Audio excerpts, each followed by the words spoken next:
Yo, I just wanted to give a big shout out to all the real ones that joined the live stream last night. It was awesome. You guys were there. You guys were active. Over $570 in super chats. Shout out to y'all. And if you were there, I want you to type me in the comment section. And I want to give a special shout out to Raw Productions. He sent in a $25 super. We were on loop. And I told him we'd start today's show by taking 2 shots. And I'm a man of my word, so bottoms up, Raw Productions. There's 1. There's 2.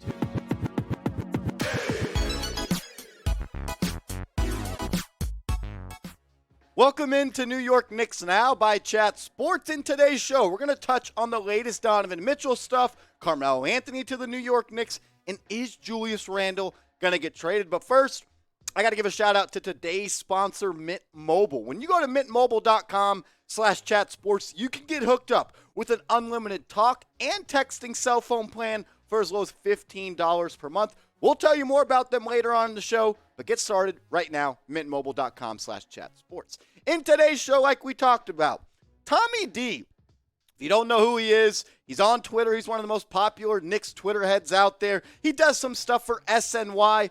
And he was on Twitter last week, and he said a Donovan Mitchell trade to the New York Knicks was in the 90 to 95% completion stage, and he's doubled and tripled down since then. So this morning he tweeted out that 2 people with knowledge of the situation have told me if/when a Donovan Mitchell trade to the Knicks goes down, the odds of Julius Randle being on the roster soon after are slim to none.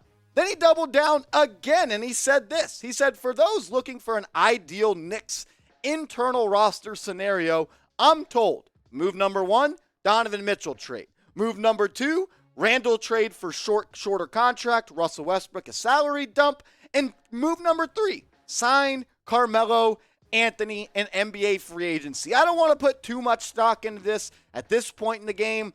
You got to take everything with a grain of salt. I don't think Tommy Dee is, just capping on there and lying and reporting false information, but I'm not sure he's going to be the guy that's going to break the news. Let's wait for Woj or Shams or when you get that notification from New York Knicks Now that a trade has gone down. But I want to take the pulse from you guys. What are your thoughts on Tommy Dee? Do you follow him on Twitter?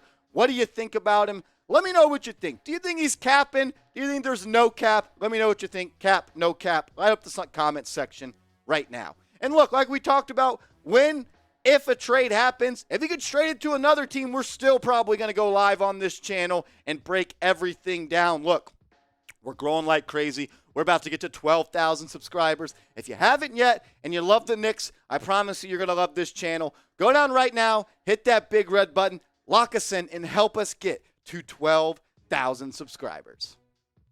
In my opinion, Julius Randle is gone if they land Donovan Mitchell, and there's for a lot of reasons, and we'll break them down here. The first reason is I don't think he really fits, play style-wise. When you have a ball-dominant guard in Jalen Brunson who can play off the ball. You also will have a ball-dominant guard in Donovan Mitchell. Another ball-dominant player in RJ Barrett doesn't need the ball. Julius Randle is ball-dominant. What do all 4 of those players do best? Attack the rim and score inside the three-point line. Reason number 2, Donovan Mitchell makes $30 million. Jalen Brunson makes $25 million. RJ Barrett's about to sign a $25 million deal. And Julius Randle makes $25 million. The Knicks, they want to stay flexible for the future in the salary cap area, and I'll tell you why in a second.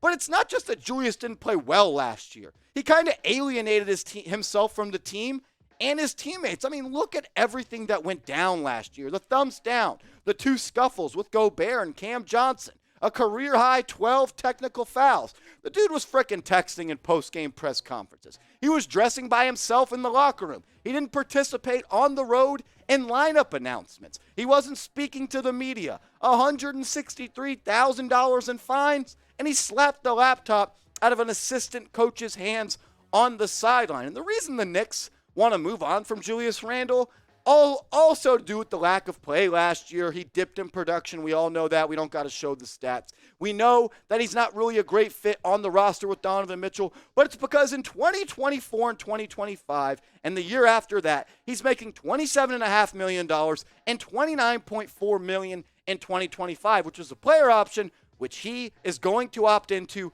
no matter what. And we'll tell you why that's important. But the Knicks want to be flexible cap-wise. They don't want to have to be in the luxury tax early on into their tenure with Donovan Mitchell and Jalen Brunson. It's not a fit on the team, I think, schematically wise, and the cap situation is a little bit tricky. We're going to break that down more in a second and tell you why the Knicks want to move off from him. Centers around 2025 NBA free agency. We'll tell you about that in a second. But first, I got to tell you more about Mint Mobile. They offer cell phone plans for as low as $15 per month. Unlimited talk, unlimited text, high-speed data on the nation's largest 5G network, and they also have a mobile hotspot that you can use to help out a buddy. My favorite part, it's easy to switch over. Keep your same phone. Keep your same phone number. Can switch over from the comfortability of your house in as little as 15 minutes. Go to mintmobile.com/chatsports. Save $1 right now. Go ahead, do it. mintmobile.com/chatsports. The reason all that matters for Julius Randle, his contract, is because the salary cap is going to the moon, Dogecoin style, in 2025. The projected salary cap for 2024 is $130 million. A new TV deal is going to be inked right before the year of the 2024-2025 season, and the salary cap is going to go up like it did a couple of years ago when Kevin Durant signed with the Golden State Warriors. This is what Forbes had to say. I thought they broke it down really well. They said, according to a report from Jabari Young of CNBC back in March, the NBA is looking at almost tripling the number of the current deal, aiming for over $75 billion. That will compensate the league with $8.3 billion annually. Another league source said the projections indicate that a $171 million salary cap is possible, assuming no cap smoothing by 2025. So the cap is going to go up $40 million from 2024 to 2025. The Knicks, they want to move off that Julius Randle contract. They want to be players in the summer of 2025.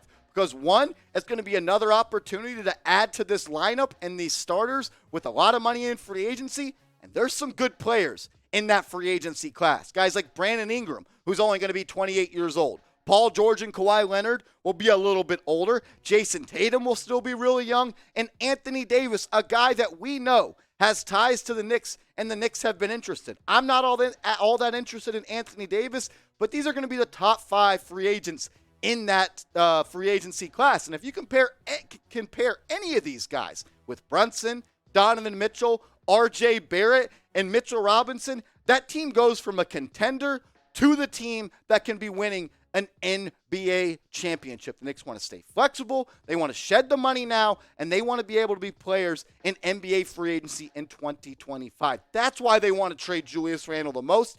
The player, he didn't play that well last year. The dude, he alienated himself from the team, but it's all about the money. So I want to ask you this question.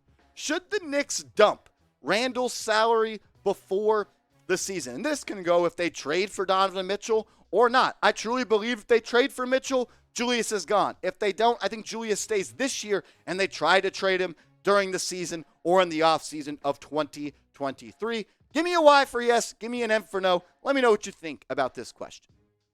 I want to close today's show talking about what Tommy Dee said on Twitter about Carmelo Anthony being the Knicks' final chess piece move after they land Donovan Mitchell. But let's go back a couple of weeks ago. Ian Begley reported that the New York Knicks had internal conversations about signing Carmelo Anthony. And it makes a lot of sense because you're going to have to give up your depth pieces on the bench if you trade for a guy like Donovan Mitchell. And then that means you probably trade Julius Randle, and hopefully you keep Obi. He slides into the starting 4 spot, and Carmelo is your scoring wing off the bench.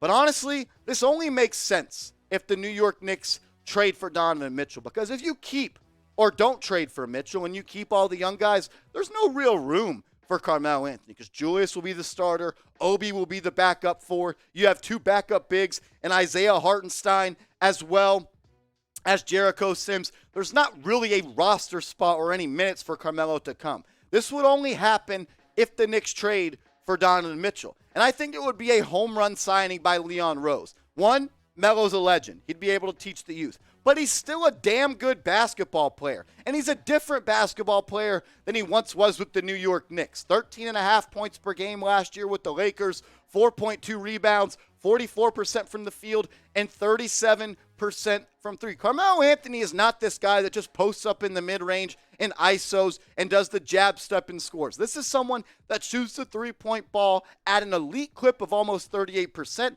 and he is someone that can still get buckets in a flurry. He's not going to be the main piece of the offense. They won't run the offense through him. No more mellow ISO ball. He will be a nice piece for the Knicks coming off the bench. And another reason I would love to see it happen, because I would love to see Carmelo Anthony work with a guy like Obi Toppin and RJ Barrett and show them what it's like to play for the New York Knicks, how to handle the media, how to grow up in this market, and most certainly teach them how to be better basketball players. Could you imagine Obi working with Melo on the footwork, the mid-range game, the shooting form, everything? Carmelo, he's a baller. He's a first ballot Hall of Famer. I love him.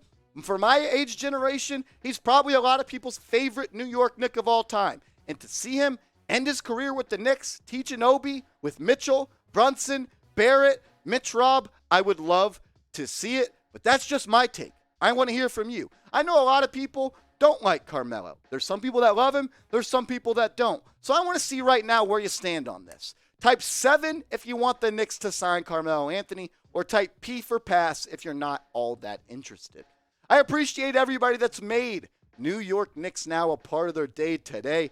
Last night was crazy. I woke up, had a little bit of a hangover, but I got to work, and I promised you guys daily videos on the New York Knicks. So I got in the lab, got you guys a video. I appreciate y'all. If you haven't yet, give me a follow on Twitter at @MarshallGreen_, and I'll follow everybody back that gives me a follow. And just send me a DM. Let me know you came from this video.